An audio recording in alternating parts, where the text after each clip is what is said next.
Hey everybody, how's it going? Thanks for joining me this afternoon. I am Auron MacIntyre. So I have been working on a long-running series looking at the works of the philosopher Nick Land. Land is one of the critical figures when it comes to neo-reactionary thought. He is somebody who was a formerly a Marxist, or still, I guess, in many ways, thinks along those lines, but however, kind of moved to the right and in that transition brought a very interesting set of skills when it came to analyzing our political situation. I've been looking at a number of different essays by him, and today we're looking at something from his Xenosystems blog. It's something you can't find online easily anymore. However, there is a PDF collection of them. There's a rumor that there will eventually be a printed version, but we will have to see if that comes to fruition. Today, we're looking at the topic of capital and whether or not it is bound to escape any political liability. Now, again, that's a topic that is something that the right usually does not look at, but it's critical if we want to understand the politics of what is happening around us and whether or not mechanically we can actually constrain different aspects of globalism. So we're going to read through this essay, look at some of the critical things that we need to understand about capital and its tendency to move outside of the political organizations that bind it. But before we do, guys, let's go ahead and hear about The Blind. For years, Hollywood's been lacking when it comes to stories of redemption. Movies and TV shows have trended towards the anti hero, a flawed person who makes no effort to change and just becomes worse and worse as the story goes on. Well, here's some great news. The Blind, the True Story of the Robertson Family is now available for purchase on Blaze TV. Maybe you've made a mess of your life. Maybe someone you love is in a dark place. Maybe all of the above. If you or someone you know feels beyond redemption, you need to watch this movie, and you'll see there's always hope. The Blind takes you on an incredible journey through the life of Phil Robertson, giving you an intimate look into the man behind the legend and the trials, triumphs, and values that shaped him through the years. While The Blind wasn't a Blaze Media production, since Phil is such a big part of our Blaze TV family, we wanted to make sure that you had the opportunity to stream it here.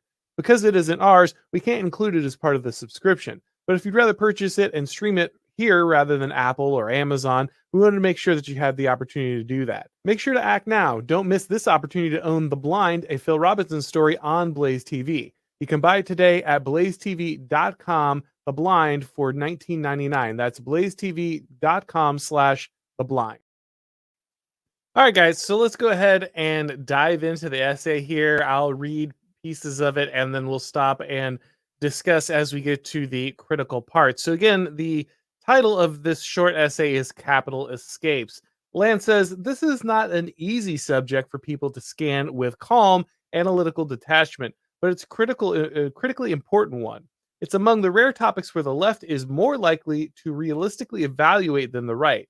Much follows from the conclusions reached. So he's going to talk about the fact that the right has a hard time when it looks at capital because capitalism and the battle between capitalism and socialism or other economic forces has become a big part of the identity of the different political sides. Many people only see the different sides of the political spectrum as a battle between economic ideologies. I think that's a big mistake. I think that's a real problem. But it's true that in many cases, a lot of people on the right see themselves as capitalists or defending capitalism, and capitalism is its own good or its primary goal, those kind of things. And so they wrap themselves around this as their identity. Now, to be clear, economic systems should at least, and we'll talk about this is going to be a big part of this essay, whether or not this can be true. But in the past, economic systems should be bound to the people they serve. They should be for the good of the people they serve. And in many cases, the thing that we call capitalism has been the best form of economic system, and therefore it is the one that is best for the people at that time. However, it's not a suicide pact. Capitalism, socialism, whatever you want to call the current system you're following, that shouldn't you should not be bound to that system. You should be worrying about the good of a people. Now that does of course mean taking in a lot of things into account. Maybe something looks like it's good for people in the short term, but in the long term it's very harmful. So I'm not saying that you should you shouldn't look at the long term effects of economic systems, but the point is that if you are caring only about the economic system itself, the economic system becomes the religion. If the economic system becomes the thing you are serving, and not, hey, this is a tool, and if it's good for the people I care about and I rule over, or I'm a part of, or I serve, well, then then it's good for them, then that's good, and if it's not, then it's not, and that's the primary goal, is the good of the people, and not the long-term viability of my personal economic preferences or ideology. But the thing Land is going to invite us to do here is discard our own attachments to any of this stuff, and instead look at this kind of analytically. He's saying that the left is it better able to do this in this particular case, and he'll explain why. I won't dive too deep into that because he'll reveal a little more here in a second. It can be fixed provisionally by a hypothesis that requires understanding, if not consent. Capital is highly incentivized to detach itself from the political eventualities of any specific ethnographic locality, ethnogeographical locality, and by its very nature, it increasingly commands impressive resources with which to liberate itself or deterritorialize. All right, so there's a lot in those two sentences. Let's break that down. First, he says, "Look, we need to look at this kind of in a detached way. We need to understand this. It's not about giving it our moral consent, right? It's he's making a appeal to a Machiavellian form of analysis here. We need to look at what works and what is true, and not so much what we prefer or like to be true. And this is going to be difficult because in some ways I disagree with Land here. However, I think his call to think about this in this way is important, because if we attach our own personal preferences to what's going to be true here, then we're going to have a hard time seeing, the forest for the trees. And that's what he's encouraging. So the second line here: capital is highly incentivized to detach itself from the political eventualities of any specific ethnogeographic locality. All right, what does that mean?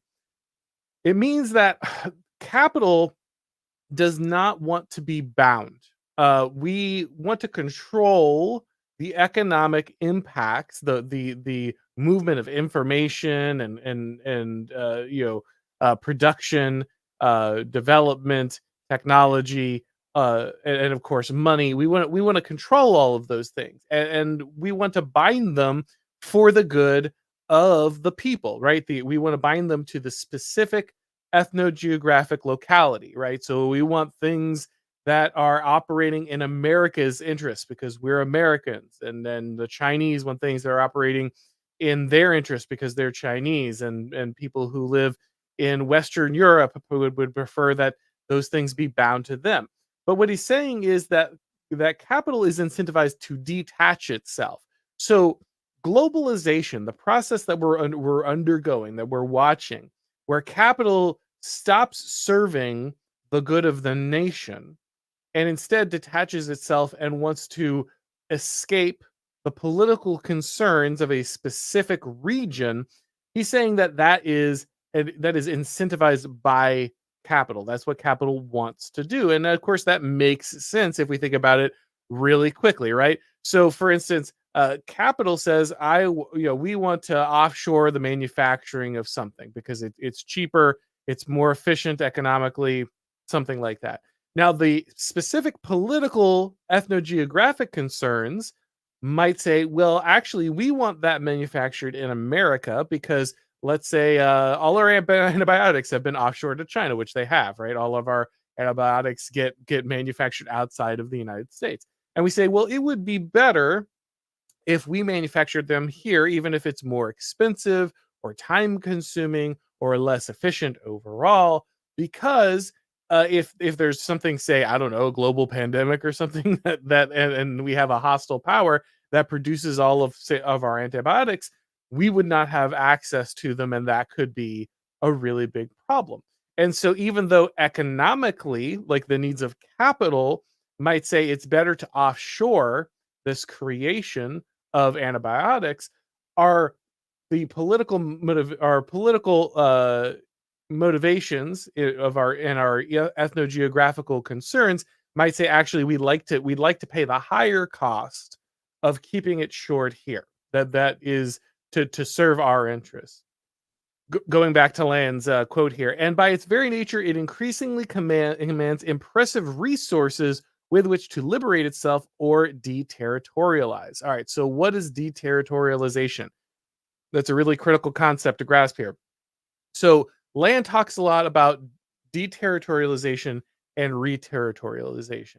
And I think it's a really important thing for us to get from him. He takes that verbiage from Deleuze and Guattara. These were actually two Marxists who wrote a book called Anti-Oedipus and another one called A Thousand Plateaus.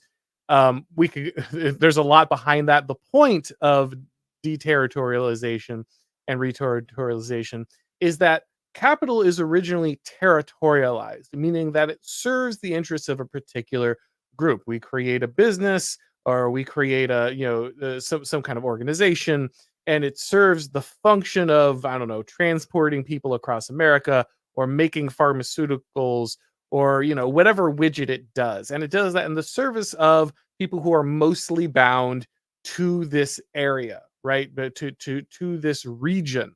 However, as it grows and it globalizes, it seeks to deterritorialize. The company is no longer interested in serving a particular group of people. It doesn't want to just serve Americans. It wants to expand its reach, expand its capacity, and capital seeks to deterritorialize different aspects of the business and move them into a more global marketplace. This also happens with different things inside our society. So, for instance, at one time, finding a romantic partner was territorialized geographically, right? You had to be in a specific region. You could only travel so far usually to find a romantic partner, and it was also usually territorialized in the context of, let's say, the family or the church, right? You would find a romantic partner because your parents arranged a marriage or because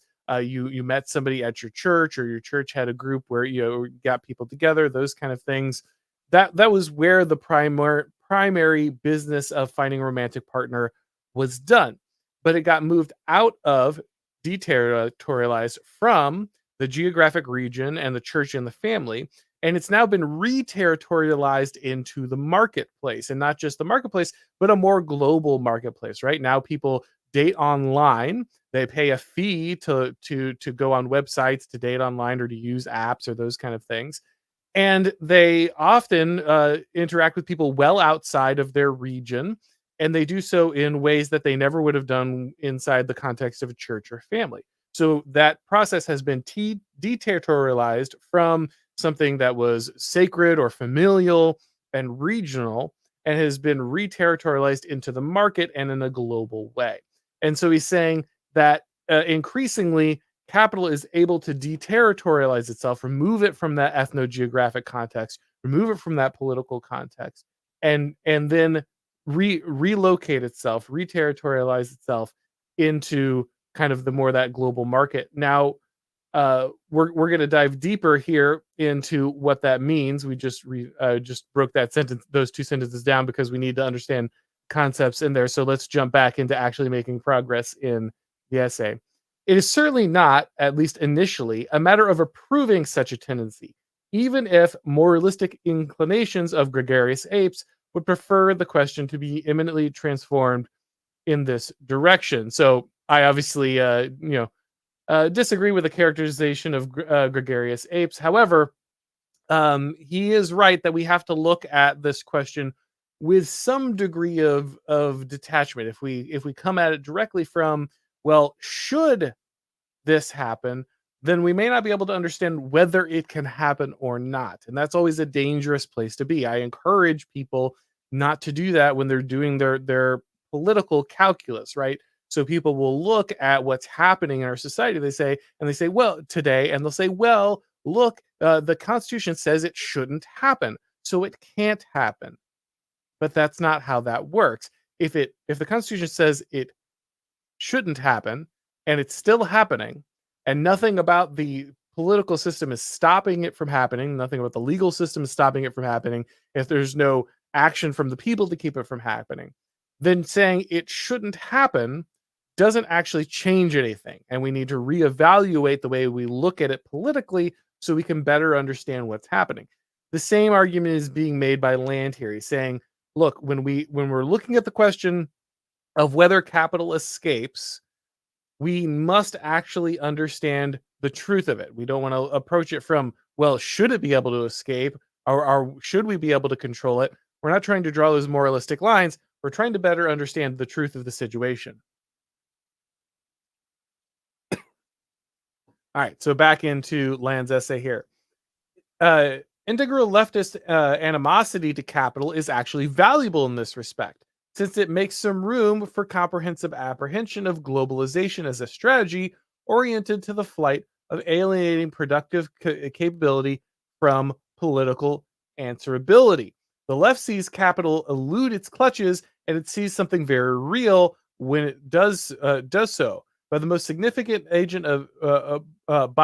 the most significant agent of exit is capital itself, a fact which, once again, practically explicable, excitable, sorry, apes find hard to see straight. So what is he saying there? He's saying, well, in some ways, the left understand this issue better because they actually have this animus towards capital. Now, here he's talking about really the Marxist left. Obviously, in many ways, the neoliberal left are not. They don't have hostility to this at all. This is their goal. If you're looking at the World Economic Forum, if you're looking at George Soros or a lot of these people, they want the global governance, they want the globalization, they want the global marketplace of both humans and things, and so they don't have a lot of problems here. He's talking about kind of that old Marxist animosity towards capital. He says while they might be wrong about a lot of things, their hostility towards capital at least helps them to see the eventuality of this truth that capital does want to escape, that it does want to avoid political answerability, because that's kind of the socialist idea, right? Is that we will make capital politically answerable. We will control its flow. We will make sure that it cannot escape the consequences that it visits upon our ethno-geographical locality, right? We want to control it. We want to penalize it in certain ways. We want to punish it. We want to keep it under wraps. We do not want it to just be able to escape and do whatever it does. However, he's saying that the left's animosity towards this lets you know gives it some truth. It allows them to see something that many people on the right maybe don't want to see. He's saying that really the most significant agent of exit is capital. The most significant agent of getting people out of political accountability is capital. And well, that's hard to argue in some ways, right? We look at whether it's people fleeing kind of more controlled governments originally for the new world. What allowed them to do that? Well, capital, the fact that there was investment and there were all these ways that you could split finance a voyage, and you could secure new products and send them back. There also the fact that today, how do you escape political accountability? Well, you rich being rich is a great way to do that. And so there's most certainly some truth to that. Back to his essay here. It's escaping. Let's punish it. He says.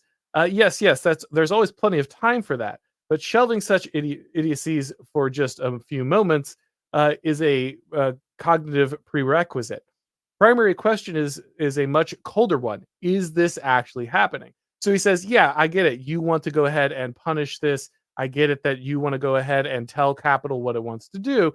We can figure that out in a second. The more important thing to figure out is this actually happening? Is escape actually a primary function of this? And can we control it? The implications are enormous. If capital cannot escape, its apparent migration into global circuits beyond national government control for non-exhaustive example is mere illusion. Then the sphere of political possibility is vastly expanded. Policies that hurt, limit, shrink, or destroy capital can be pursued with great latitude. They only be constrained by political factors, making the political fight the only one that matters.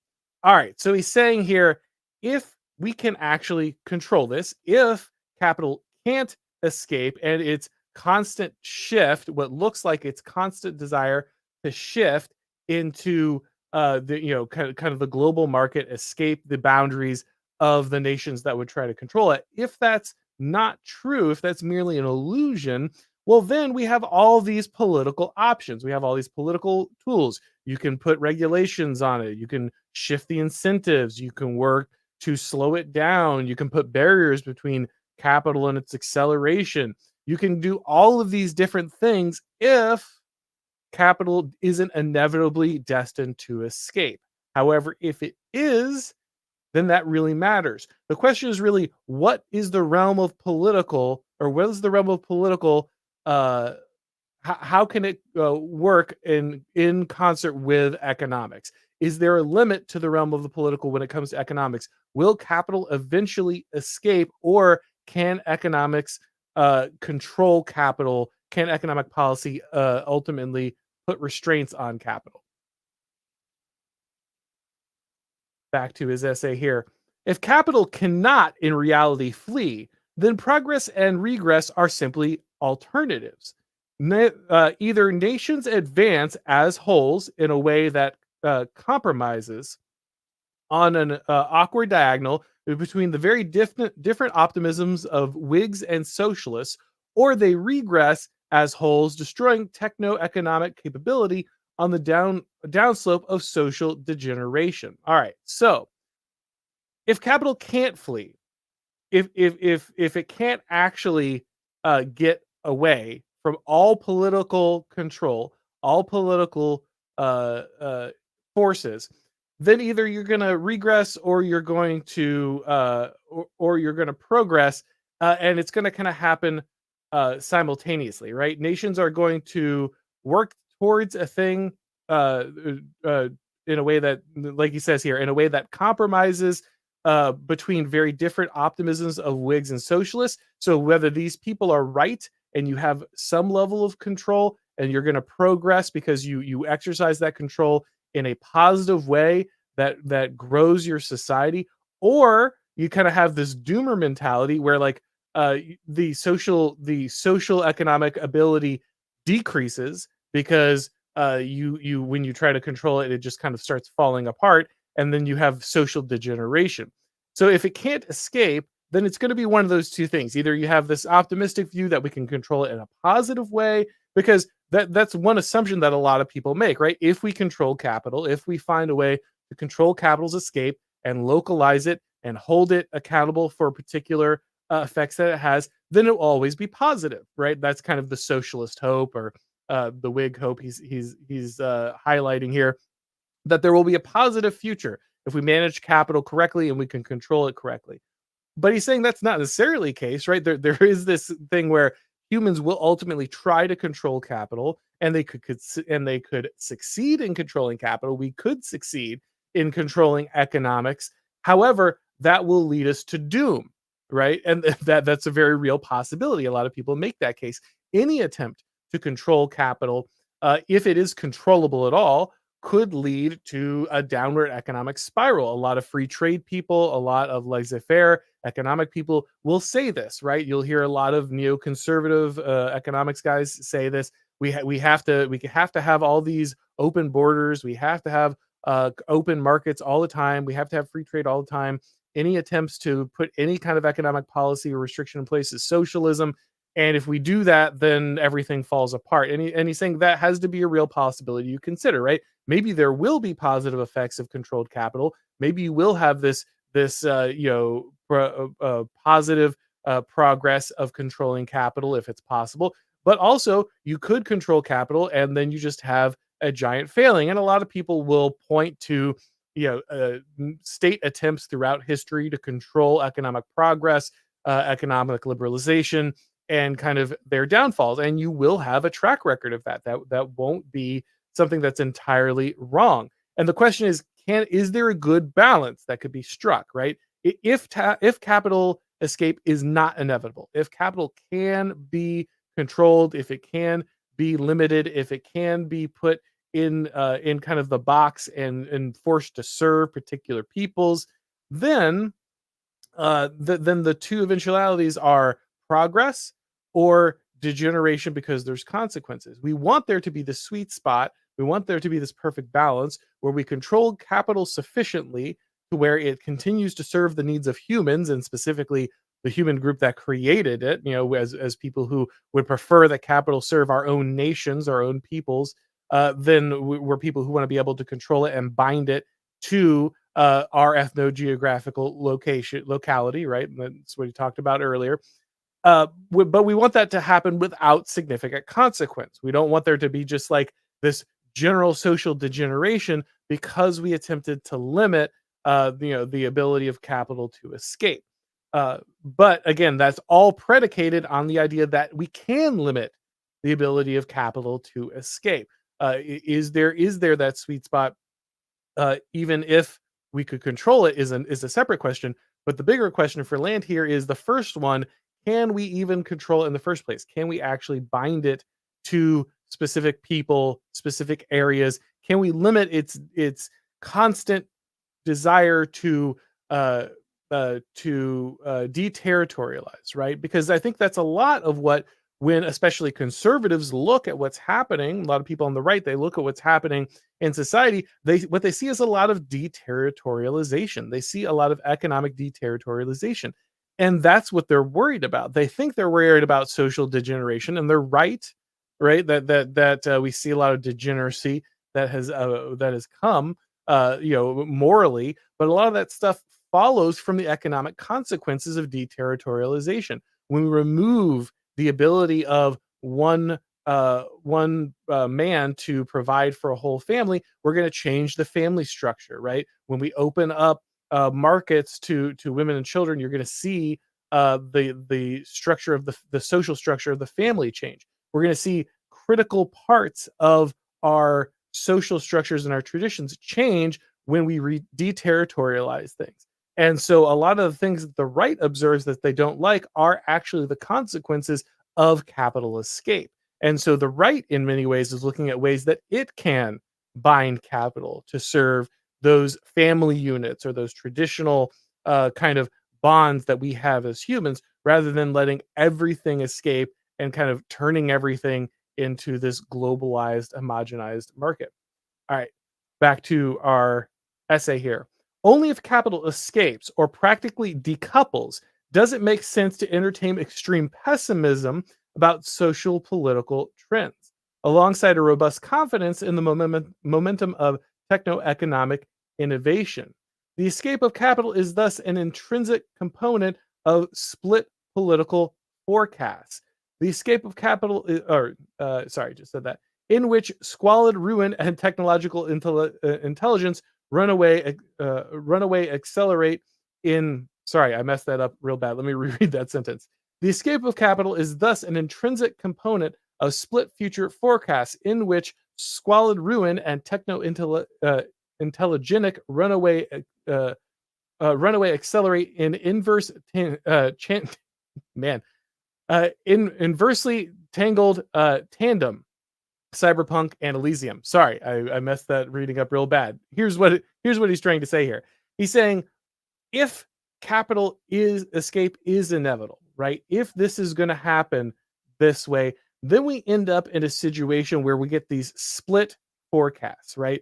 Where capital is no longer serving a particular group well, but it's still accelerating in its design. And we can see this in a lot of dystopian science fiction. He kind of gives us Cyberpunk or Elysium. If you've never read any of the Neuromancer novels, the cyberpunk type fiction. Basically, this is a world where technology becomes very advanced, but the average person lives in squalor. So people who are extremely rich or people who are at the end of this, people who are able to escape through capital from kind of the social consequences of this deterritorialization, they live very well, right? They live in kind of that Elysium future where everything is very nice and they can avoid many of the consequences of what has happened. But the average person has to live with the consequences of the fact that escape, capital exit, has deterritorialized so many things that society, normal social bonds and functions have broken down. And that's when you look at a lot of that science fiction of that style. That's what they're talking about, is that these different things have kind of these two futures have separated. The people who could escape, with the capital, are doing quite well. They're living amazing lives. That rift grows quite quickly, because that capital has jettisoned its need to basically take care of the average person. Now, for land, that's a good thing. He thinks that capital escaping its need to kind of care for the larger group means that these small group of people, or really even just intelligence, however you want to define that, that can escape the need to sustain the masses. Well, that's going to grow, and that's going to accelerate, and that's going to become hyper advanced, and that's this amazing, kind of sci-fi future for those that group. However, it's terrible for everybody that's left behind, obviously. But this is a really difficult question, because as technology advances, we can kind of feel this, right? For a while, it felt like we were in this golden age where the rising tide would lift all the boats, right? The technological innovation would come around, and everyone would have longer lifespans, and they would be able to look up any information at all time. You'd have the Library of Alexandria at your fingertips, blah blah blah. But then we look at the actual consequences of that technology, and what's really happening is families are breaking down. The average, the ability of people to sustain like a middle class existence falls apart, and we start having this extreme separation where, yeah, the lives of the very rich, or the people who can stay ahead of the consequences of capital escape, they live amazing lives, but you end up with a bunch of squalor everywhere else. Again, you can look at basically any place the left rule, where yes, you can live this amazing nightlife in Manhattan or somewhere, and you can have the best of everything. You can have the best restaurants, you can have the best museums, you can have the best clubs, you can go to the finest schools. But increasingly, there's this larger homeless population. The streets get more dangerous. Again, that's that very cyberpunk reality where this bifurcation of society gets more extreme. And he says that this is kind of the nature of, if capital is going to escape, then that's kind of what that means, is that we're going to see, as capital separates itself from the need to sustain the larger society, it can become more and more advanced, it can make more and more progress, it can accelerate faster and faster, because it's decoupled itself from the specific needs of a people group. But the people group it left behind is going to face really serious consequences. Back to his essay here. Try not to ask, if only for a moment, whether you like it. Ask first whether intellectual integrity can sorry. Ask first, with whatever intellectual integrity you can summon, what is the real process? Okay. And this is the very difficult question, right? He's not asking us to say, is capital separating itself from the people it serves good? Is capital exit good? The answer, as someone for me who cares about the people it's separating from, is no. It causes serious problems. It destroys families. It destroys communities. It destroys traditional structures that sustain humanity and the wider good of the people it's supposed to serve. But he's saying, that's not the question I'm asking you guys. I'm not asking you, is this a good thing? I'm asking you, is this the process that's actually happening? And the difficult thing is, the answer to that seems to be yes, right? It's hard to look at the situation we have and say that this is not happening. Now, you could say, well, there's not a sufficient effort made to keep things territorialized, right? Keep things locked in kind of that box of the ethno-geographical concern. There's not enough effort expended in limiting capital escape. There's been all of these free market policies. There's been this desire of the ruling class to separate themselves and become uber rich and make this incredible existence. And so really, it's not that capital restriction isn't possible, it's that it simply has not been tried sufficiently. I'd remind you, as much as I'd like that to be true, that all the political ideologies of the 20th century that were not liberalism were founded basically in response to liberalism in an attempt to stop this process. This is what Alexander Dugin talks about in the fourth political theory when he talks about the fact that both communism and fascism were basically founded as reactions to economic liberalism in the interest of binding the capitalist scape, binding the process, stopping the very process that Land is asking about now. And as we can see, both of those ideologies sit in tatters. They failed to do what they wanted to do. You might say, well, there's some combination. That's kind of what Dugin says in some ways. We can take the bad elements of those ideologies and we can recombine the good elements. We just drop the bad elements, recombine the good elements, and that can stop this process. Maybe, though I think even Dugan is sketchy on whether or not that actually works. And I think for him, it's really that after this process, there's a post liberal order, there's a post liberal state that can learn from kind of the mistakes that were made and carry into the future controls on capital exit that might rebind us to the spiritual, rebind us to the traditional, rebind us to our prior loyalties of places and peoples and groups and nations, and not just drop us into kind of this global homogenized marketplace. But again, Land's question is this for the process that's happening? And I think if we're honest, the answer is unfortunately yes. It is the contention, back to his essay here. It is the contention of this blog. Remember, all of these essays are written on a blog he used to have. Contention of this blog that without a conception of economic automation, which means escape, modernity makes no sense. All right, so what does that mean? It says basically our modern, if we look at the world around us, modernity really is the story of economic automation. It's doing this on its own, right? We are increasingly removing the interests of the state, of the people, of the human, of the individual from the economic process. And again, if you look at some of the things that go on, it's hard to say that's not the case. Now, most people will say, well, no, those are individual decisions being made, right? The CEO of the corporation is deciding not to serve the nation and instead serve the interests of the global marketplace. Or, the politician, the think tank guy, the academic, they're all making active choices to serve the interests of a global order, or deterritorialize these things and not serve the interest of the people that they're supposed to. And yes, they are making individual choices. That's true. However, remember, those are based on incentive structures, and those incentive structures seem to be accelerating towards this more egregious capital escape. That's kind of his point. Is and he'll say this elsewhere. I'll get more into this probably in a later episode.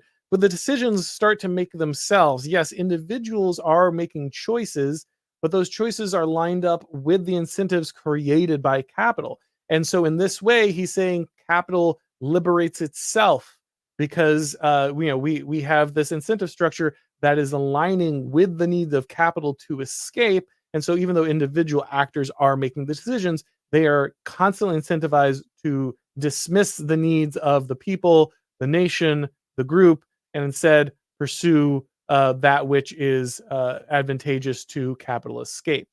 Back to our reading here. The basic vector of capital cannot be drawn in any other way. Furthermore, the distribution of ideological positions through their relation to this vector as resistance to or promotions of the escape of capital constructs the most historically meaningful version of the left-right political spectrum, since it confirms the social conflict of greatest real consequences. So he's basically saying that the best way to understand the left-right divide in politics is actually, instead of taking the hodgepodge of different uh, uh, policy issues and things that we all have probably noticed that left and right don't mean very much right now for a lot of people. And so he's saying the best way to construct this is actually along this idea of capital escape, whether it supports capital escape or it doesn't. If it doesn't, it's left. If it does, it's right. Again, for Land, this is a good thing. He wants capital to escape the political, because for Land, the political is inherently leftist. He says the political is inherently leftist. It's always a collection of decision making bodies looking to drag things down. And so leftism is the attempt to kind of drag things down through the political process for him. And rightism is basically the embrace of escape, and in this case, capital escape. Maybe you agree with that, maybe you don't, but that's his construction here. If capital is escaping, the emergence of the blockchain is an inevitable escalation of modernity, with consequences too profound to easily summarize. If it isn't, the macroeconomics might work. All right. So what he's saying there is, traditionally we have macroeconomics, or at least uh, we we have a monetary policy. We have different regulations on banking and these kind of things. There's a centralized institution or a distributed web of institutions which authorize interactions, and they limit these things. And that's kind of what macroeconomics is. It's an attempt to put it like a governor on, a limiter on the constant feedback, the constant positive feedback of economic interactions. And he's saying the blockchain, because blockchain technology basically allows you to decentralize economic interactions. You don't have to run things through this network of banks that can be controlled through states. Blockchain allows you to create the system that is entirely disconnected from controlled entities. That allows you to have an incredible escalation of modernity. You can have an incredible escalation of this capital flight, because then countries really have no way to control things. And there's this battle back and forth. A lot of blockchain people, a lot of Bitcoin people, a lot of cryptocurrency people like like the idea, because specifically it allows for their transactions to no longer be governed by the state. The state can't inflate money or slap controls from banks onto things to limit what you're doing. There's no longer that accountability to a single political entity. And that's really advantageous if you think that political entities are poisonous to you. And a lot of people do right now, right? That makes perfect sense. I personally think that the U.S. government is more dangerous than pretty much any other external enemy to the well-being of the people of the United States. And so, in some ways, you might say, well, blockchain and Bitcoin, those things solve that problem, because it removes the United States government's ability to manipulate monetary policy, and therefore prop up the regime with these infinite fake dollars. And that's all true, right? And that seems good in theory, right? That the regime would no longer be able to manufacture this kind of fake control over the economic system and kind of everything through its macroeconomic policy. However, there is a consequence to this, right? If you completely free capital from states and the control of states, that seems good because the state is against you, sure. However, then you free pretty much its ability to be controlled in the interests of any political entity at all, which means you have lose the ability to contain to say the United States ever for any reason, even if the United States is something you are looking to preserve, or people in the United States are something you're looking to preserve.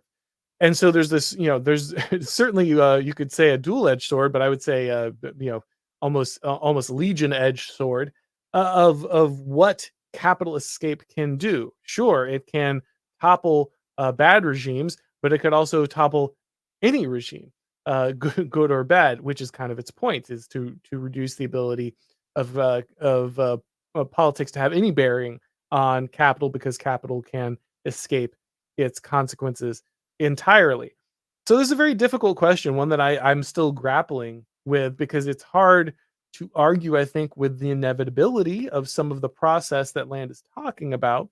At the same time, it seems very difficult for humans to, I don't know, exist in any good way, any meaningfully good way with each other, if this becomes a reality. Now, for many people, this is certainly a mindset on certain parts of the right, saying, well, that doesn't matter, because only the strongest and the fittest would survive. Only kind of the cream of the crop would escape with the capital, and that's going to be for the best. And perhaps that's true. Maybe that is ultimately the good. However, that's going to leave a lot of very good people to rot, and they're gonna lose any contact with tradition, family structures, religion, anything that gave their lives meaning and protected them from a very cruel world. Again, perhaps that is what you're seeking. You're saying, well, all of that sounds very leftist, and that's not anything that we should be doing. However, if you have any interest in actually protecting any kind of community, those are kind of things that you have to do. So there's a very real tension there. I don't think this is a problem that has been solved in any way, shape, or form, but it is a mechanical thing that we really need to understand about what's going on in the world around us if we want to have a chance at addressing the issues that we're facing. All right, guys, going to go ahead and pivot over to the questions of the people here. Let me take a look at what we've got. Thursday here for $5. Benedict the 16th. Uh, Cardis in sorry, I don't know all of that pronunciation. Talks about, oh, sorry, I should put up on the screen here. Talks about this kind of specifically stakeholding versus shareholding. Yeah, so that sounds like a lot of Catholic doctrine that I'm not particularly familiar with, but definitely something that probably is worth looking into here. I'll have to contact somebody like the distributist who is more familiar with some of those encyclicals. Uh, Looks like a slosher here for 10 Canadian. Thank you very much. Just a donation. Really appreciate it.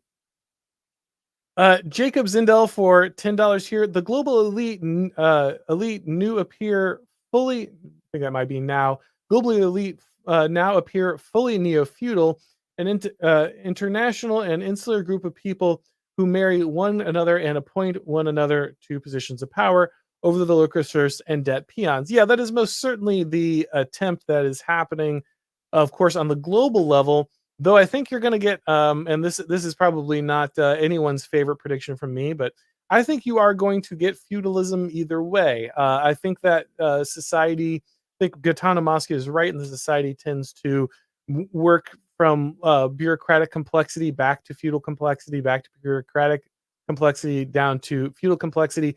Right now, we have bureaucratic complexity, and they're attempting to globalize it. However, that kind of creates a feudalism at a global level. However, I don't think that's going to be sustainable. I'm not long on the ability of the global elites to maintain a empire, and so I think that we are going to see a devolution of things, but I don't think it'll be even down to the size of nations that we see now, but to something small, far smaller, perhaps even something that people would describe as feudal in nature. Raul McNuggets here for $20. Big downfall of the U.S. is state control of private property. Limits on excluding people from property based on beliefs, behavior. Is civil rights state control or agent of deterritorialization and homogenization. Well, so you've got a mix here. So obviously you're talking about the right of association, and the right of association is been dead in the United States for a long time. It's very weird because it used to be a critical part. It would have been listed as a critical part of any kind of liberalism, the right of free association of citizens. However, that has been destroyed. You've correctly pointed out that rights law has more or less destroyed that decision making. Now, to be clear, guys, just because you can make that decision doesn't necessarily mean you would or should. But whether or not the right exists is really the thing that is up for debate, and the answer is it does not. And so the question is that an agent of deterritorialization and homogenization? So obviously, it requires you to have a more globalizing look, and I think we can see this in a macro way when we look at immigration policy, which is really just an extension of this. You know, citizens do not have the right under kind of the liberal paradigm or the progressive paradigm to limit who enters their country, just as you do not have the right to limit who lives in a neighborhood or works at a business or shops or wherever. And so the idea there is that this is a removal of any kind of separation, any kind of exit, any kind of decision made on the behalf of the property holder as to whether or not they can limit access. And we've taken that again, that kind of micro uh, determination that was made inside the civil rights framework, and that has been blown up to a nationwide understanding of entry into the country and to citizenship. And so, is this an agent of deterritorialization? Yeah, I mean, I think that obviously has to be the case ultimately if you have this kind of free flow, and this is one of the things that you'll hear from free traders. You need the free flow of capital, and capital includes people. You need labor, flow of labor, and so you have to get rid of national borders in order to do this. In case you're wondering, who thought this was a good idea. I mean, Marx said that he was a free trader in the sense that it was more likely to accelerate the breakdown of nations, and that's ultimately something that he was looking for because he wanted a global control of capital. Yes, I think that ultimately that does make it a agent of deterritorialization if you don't have the ability to control who's moving in and out of your borders because they need to, or whether they be your own personal private property or the nation as a whole, because there's the needs of capital must be served, then obviously that's going to have that effect. All right, guys. So I think that is all of our questions for today. I want to thank everybody for coming by. I know this one's a little more complicated. There's a little more technical nuance on this one, but I like to dive into the theory with you guys. We do of course, the news of the day. Every once in a while, we get to dive into even some drama, I guess, here or there. But I do try to bring the theory. So we're offering something a little different, and we're not just riffing on constantly on the current thing. And so sometimes we do these deep dives. They can be a little more intense, a little more confusing, but I think they're well worth our time to break down this kind of stuff and understand it. So thank you guys again for coming by. I really appreciate everybody. Of course, if this is your first time on the channel, make sure that you go ahead and subscribe to the YouTube channel. And if you'd like to get these broadcasts as podcasts, make sure there's just to subscribe to the Auron MacIntyre Show on your favorite podcast platform. When you do, please leave a rating or review. It really helps with all the algorithm magic. Once again, guys, appreciate your comments, and I'll talk to you next time.